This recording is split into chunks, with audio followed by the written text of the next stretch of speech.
Conferencia de Ginebra.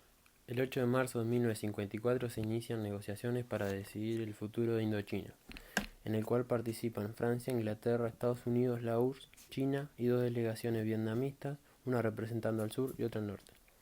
Los acuerdos que se llegaron independizaron a Laos y Camboya, y la división de Vietnam en dos estados separados por una línea de demarcación en el paralelo 17, con la obligación para ambos gobiernos de llamar a elecciones generales en un plazo no mayor a 2 años para poder llegar a la reunificación.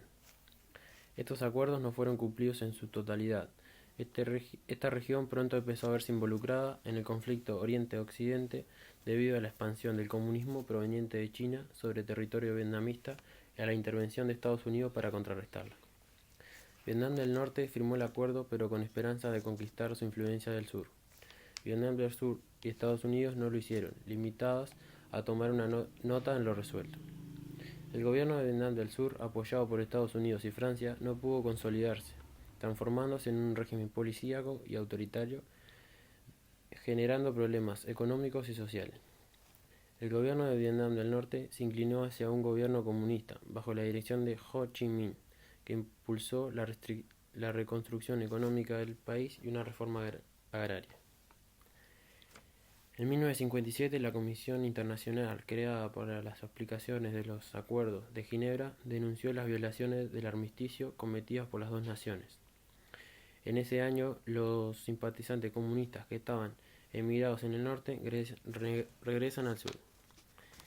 Estos activistas constituyeron el Viet Cong y empezaron a realizar sabotajes contra instalaciones militares estadounidenses y en 1957 iniciaron ataques guerrilleros contra el gobierno de Diem.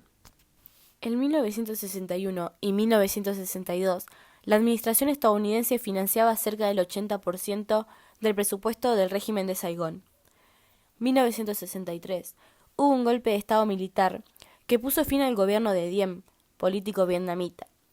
La corrupción de Diem hizo que su régimen fuese impopular. Finalmente fue derrotado y asesinado por sus militares. Mientras que esto sucedía en Vietnam del Sur, el FNL, Frente Nacional de Liberación, se aglutinaban todas las oposiciones, incluyendo las comunistas. El FNL fue una organización política de masas de Vietnam del Sur y Camboya, con su propio ejército, las Fuerzas Armadas de Liberación Popular de Vietnam del Sur durante la guerra. En agosto de 1964, fuerzas vietnamitas atacan naves estadounidenses en el Golfo de Tonkin. Johnson ordena un bombardeo de bases navales y oleoductos de Vietnam del Norte, para poder defenderse de cualquier tipo de ataque. De esta manera, sin que se haya declarado la guerra, Estados Unidos comenzó a extender su potencial militar en la península de la Indochina. Mientras que esto sucedía, el FNL recibía apoyo militar y diplomático de Vietnam del Norte. 1965, Estados Unidos bombardea Vietnam del Norte, mientras que aumentaba el número de tropas de Estados Unidos en Vietnam del Sur. La confianza que ponía era superioridad, pero los bombardeos que produjeron enormes daños en ambas Vietnam. En Vietnam del Sur se forma un consejo director nacional dirigido por el militar anticomunista Nguyen Van Dieu, y años después fue electo presidente. En 1967, a pesar de la contundencia de las acciones militares, Estados Unidos no consigue derrotar tropas del FNL que ayudaban en Vietnam del Norte.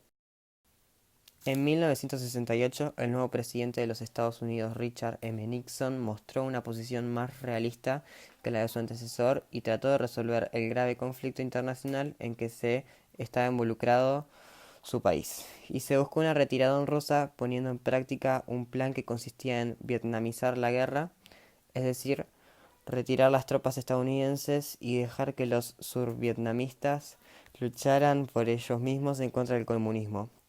Para tal efecto, Nixon ordenó la retirada de 25.000 soldados para agosto de 1969 y a finales de ese año la salida de otros 65.000. Sin embargo, ni la reducción de tropas estadounidenses ni la muerte de Ho Chi Minh en 1969 sirvieron para que avanzaran las negociaciones de paz. En 1970, Nixon volvió a enviar fuerzas militares a Indochina, invadiendo parcialmente a Camboya y Laos, países a los que se había extendido ya el comunismo. Esta nueva intervención tampoco tuvo éxito y, en cambio, dio lugar a que aumentara el rechazo de la población estadounidense hacia la presencia militar de su país en Vietnam. Las propuestas de paz no eran consideradas satisfactorias para las partes del conflicto. Las acciones bélicas continuaban e incluso empeoraban, y Estados Unidos recurría al uso intenso de bombardeos sobre Vietnam del Norte, sin lograr derrotarlo. El 23 de enero de 1973 fue firmado en París el Pacto de Paz, entrando en vigor el alto fuego y la retirada de los marines estadounidenses, que se cumplió en abril de ese mismo año. Vietnam del Sur quedó así librado de sus propias fuerzas. El 27 de enero, las delegaciones de Estados Unidos, Vietnam del Sur, Vietnam del Norte y del gobierno revolucionario provisional instaurado en una porción de Vietnam del Sur por el FNL, concluían las negociaciones de la Conferencia de París, firmándose unos acuerdos por los que se establecían el cese de fuego y la retirada estadounidense de Vietnam del Sur. En marzo, siguiendo los acuerdos, se complementaron con otro que preveía la unificación de los dos territorios. La guerra continuó por 2 años más, hasta que en abril de 1975 se consumaba la victoria total del FNL y el fracaso total de los Estados Unidos, así Vietnam proclamándose bajo el nombre de República Socialista de Vietnam.